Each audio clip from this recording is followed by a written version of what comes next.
¿Y por qué escogimos este tema? Bueno, pues por un lado hay una guerra entre Israel e Irán. Hay todo un tema también alrededor del petróleo que podría finalmente afectar a México, a Estados Unidos de manera muy importante si esta guerra empieza a expandirse, si más países entran a la misma o si la duración tiende a expandirse más allá de 2, 3 meses. Soy Carlos López Jones, director de Tendencias Económicas y Financieras. Yo escribo el Substack de Carlos, los domingos publico ahí mis estrategias de inversión y gracias a la doctora Erika Dan, este space se convierte en un podcast que publicamos en Spotify y Apple Podcast.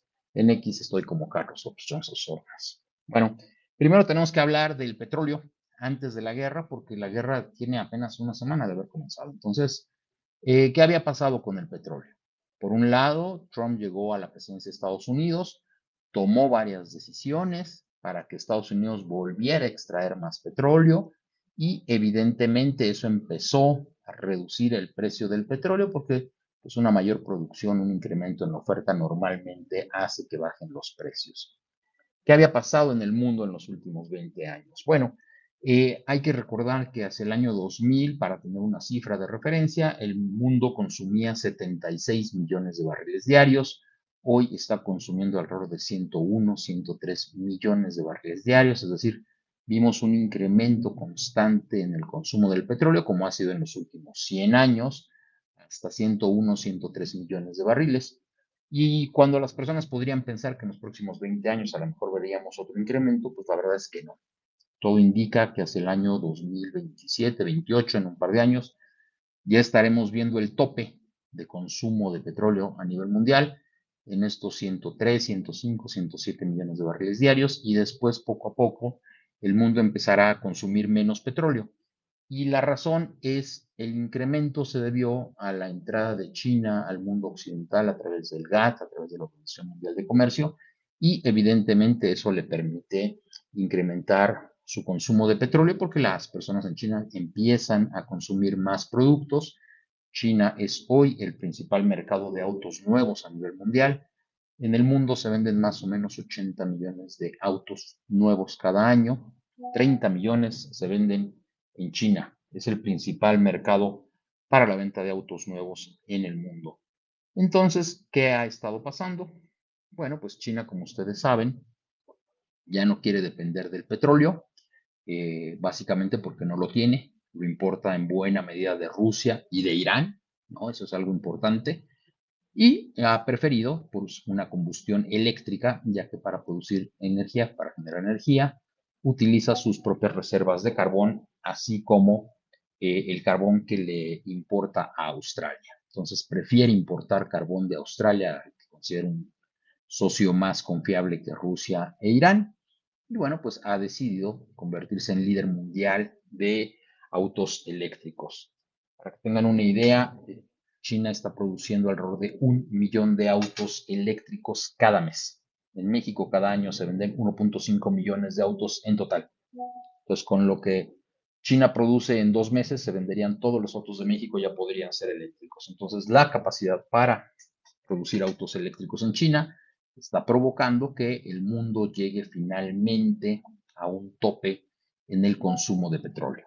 Entonces, cuando Estados Unidos decide, cuando Trump da permiso para que los productores norteamericanos extraigan petróleo, el precio del crudo empieza a bajar de los 75 hasta los $60, en donde estábamos hace 2 semanas, porque Arabia Saudita responde aumentando la producción para evitar que esos nuevos productores entren al mercado norteamericano.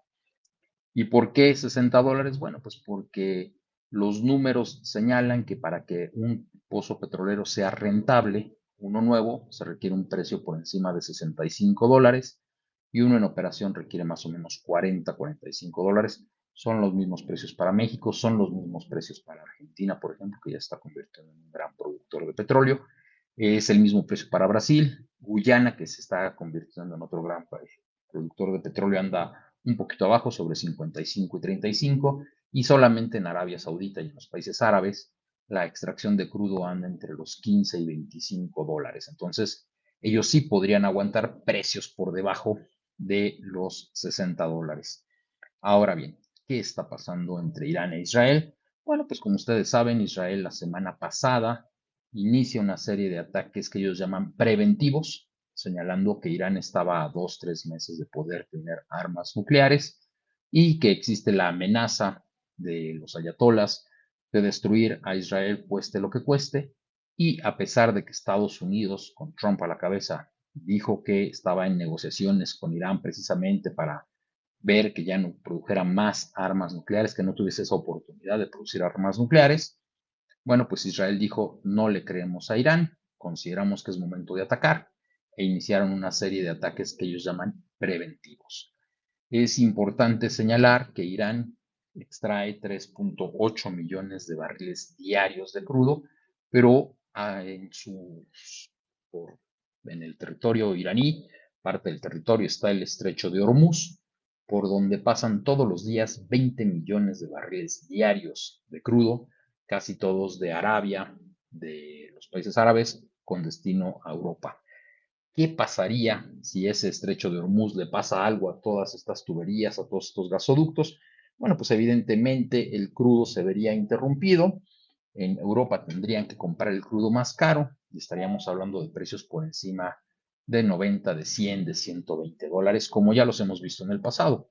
Y eso trae muchas consecuencias. La primera consecuencia es que un precio de $120 provocaría que la gasolina en Estados Unidos de los $3.50 que está el galón se iría a 5 o $6 el galón, provocaría que la inflación pasara de 2,50 a 5%, y eso haría que con una economía que apenas está creciendo al 1,5% en Estados Unidos, muy probablemente se iría a recesión. La gente en Estados Unidos más o menos gasta cada semana entre 100 y $150 en gasolina y tendría que gastar ahora el doble, tendría que dejar de comprar otros productos y bueno, esa caída en el consumo generalizada en Estados Unidos provocaría una recesión. Entonces, pues Estados Unidos estaría en un serio problema. De todas maneras, este lunes, como todos saben, el presidente Donald Trump canceló su participación en el G7 y dijo, me tengo que regresar mañana para estar al frente de lo que va a pasar en Irán en las próximas horas.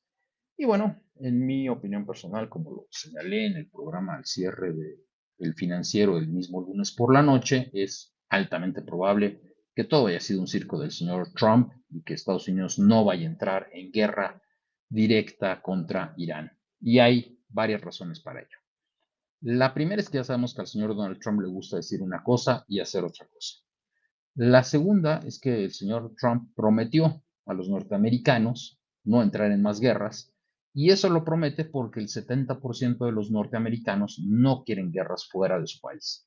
Ellos dicen que están hartos de perder una gran cantidad de familiares, de amigos, que muchos veteranos regresen del frente con heridas que los dejan lisiados de por vida y que por si fuera poco nadie les reconozca todo el bien que hacen por el mundo, entonces el ciudadano promedio norteamericano dice, no quiero guerras.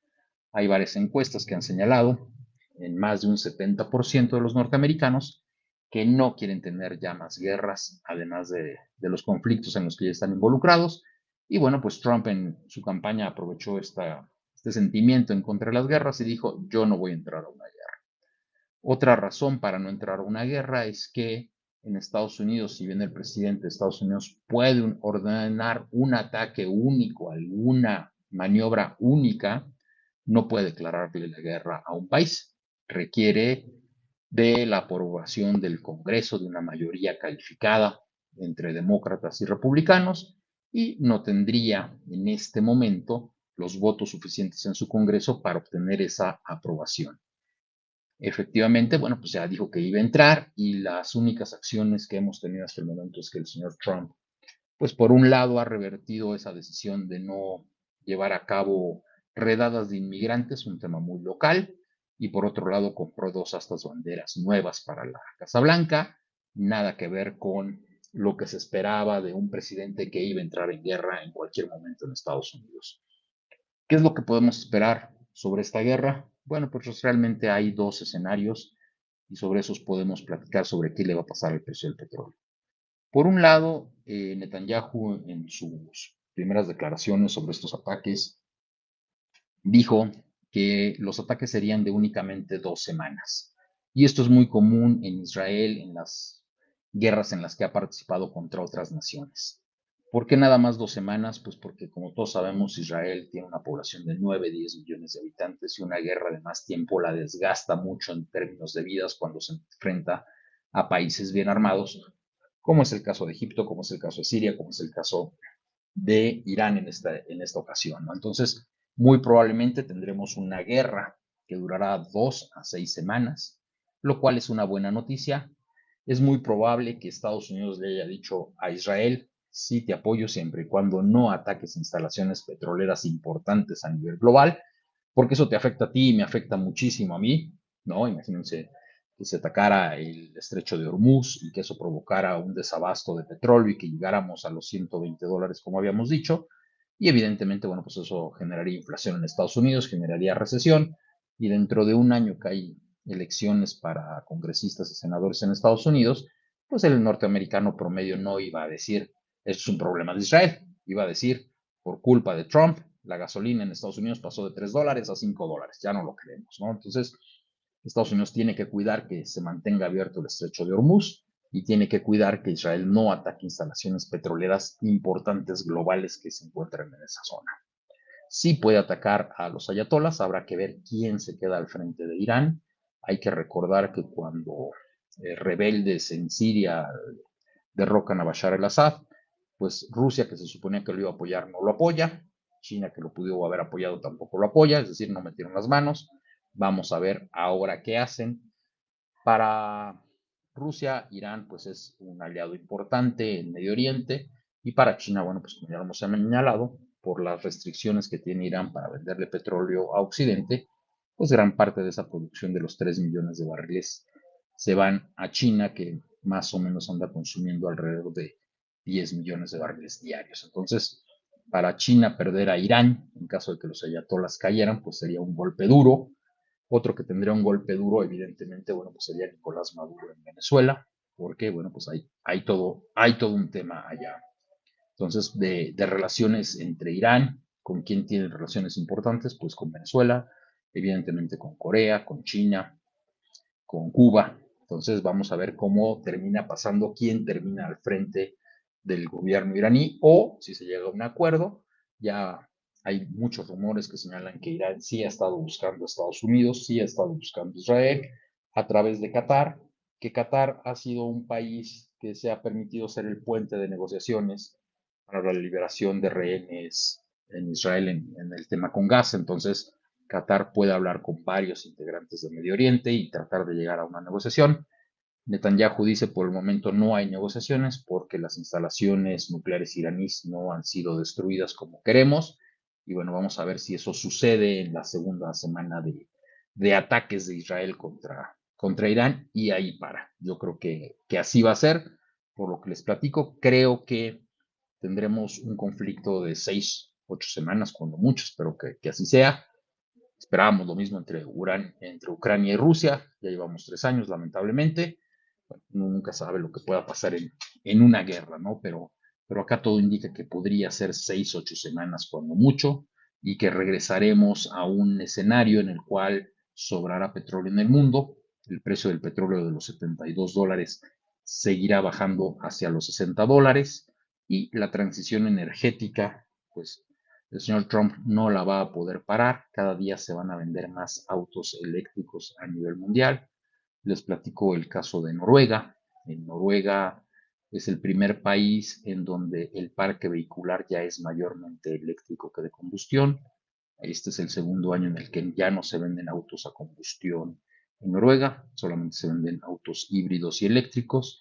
En China, como les platicaba, es el mayor mercado automotriz del mundo, son 30 millones de autos. Más o menos el 45-50% de sus unidades son híbridas o eléctricas, las que se venden ya en China.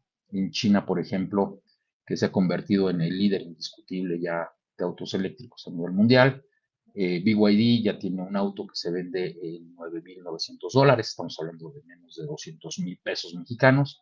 Ese mismo auto en México, por los impuestos y las ganancias, se vende en 350,000 pesos. Para quienes sean taxistas, para quienes tengan un Uber, bueno, pues es buen momento de pensar en comprar una de estas unidades por el ahorro en el costo de la gasolina que esto implica, ¿no? Estamos hablando de más o menos alguien que hoy gasta 800 pesos diarios, como son los Ubers, podrían gastar en electricidad solamente 200 pesos, serían 600 pesos de utilidad diaria, y bueno, eso se traduciría más o menos entre 12,000 y 15,000 pesos más de ingresos para los dueños de los autos. Por eso es que son muy atractivos.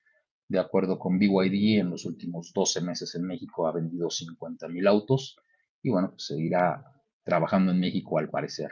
Hay otros países, por ejemplo Brasil, en donde BYD ya puso algunas plantas de producción donde el mercado de autos eléctricos ya es del 10%, es una cantidad muy interesante para un país latinoamericano.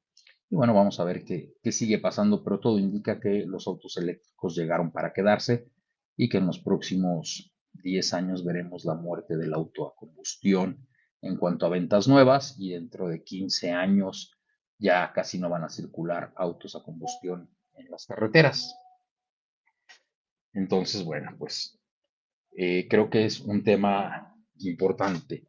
En el caso de México, ¿qué pasaría? Bueno, pues si tenemos una guerra prolongada, eso va a provocar, como ya señalamos, una mayor inflación. Evidentemente habría un poco de inflación en México, habría que ver qué hace Pemex. Normalmente lo que hace la Secretaría de Hacienda es que cuando sube el precio del petróleo, baja el IEPS para mantener estables los precios de las gasolinas.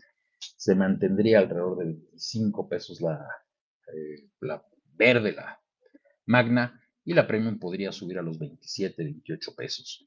Eso no tendría mayores afectaciones en la inflación, donde más lo resentiría México es en la caída en el consumo norteamericano, que como les comentaba, de un incremento de 1% podría ser una caída en su economía, una recesión, ahora sí en Estados Unidos, y evidentemente, bueno, pues eso genera menores ventas de productos mexicanos o de productos maquilados en México, en Estados Unidos. Esa sí sería una gran afectación. México, en lugar de traer un decrecimiento de 0.3, 0.5, pues la caída podría ser del 1 o hasta del 2% este año, o hasta que se recuperen las instalaciones petroleras, los gasoductos, los oleoductos que pudieran ser afectados si si se bombardea el estrecho de Hormuz o pasa algo ahí, ¿no? Entonces, esas serían las mayores afectaciones para México, evidentemente, pues una profundización de la crisis actual. Y claro, la 4T dirá que es un tema internacional que no tiene nada que ver con lo local. Bueno, pues yo les diría que va a ser una combinación de ambos.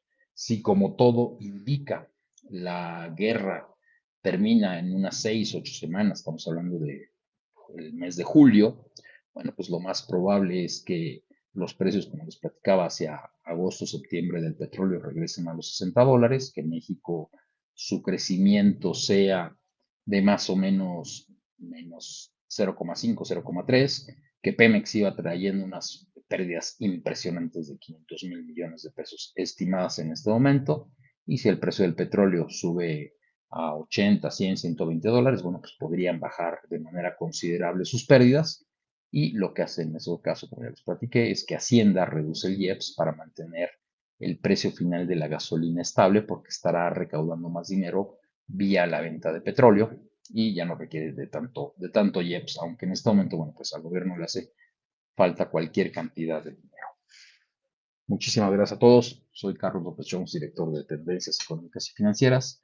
Gracias a la doctora Erika Dan, este Space se convierte en podcast que subimos a Apple Podcast y a Spotify. En X estoy como Carlos López Jones. Gracias a todos.